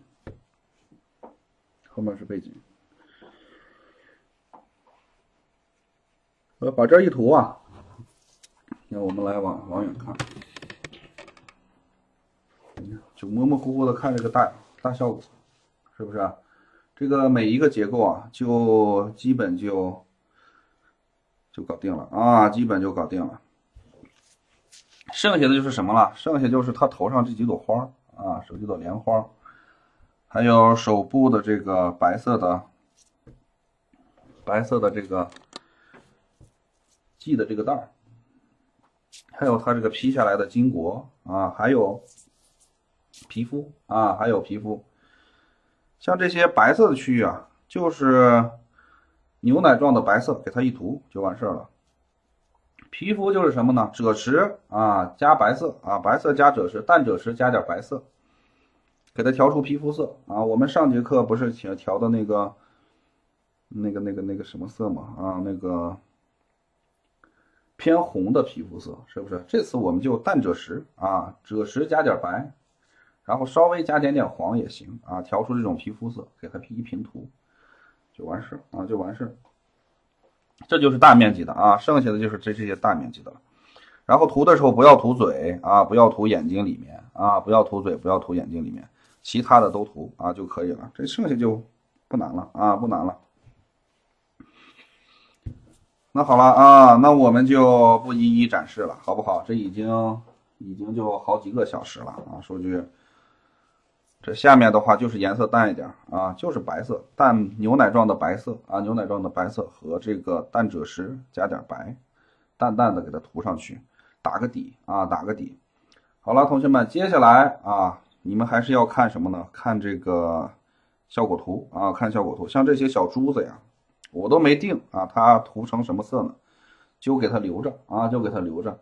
最后啊，收官的时候我们给它一涂。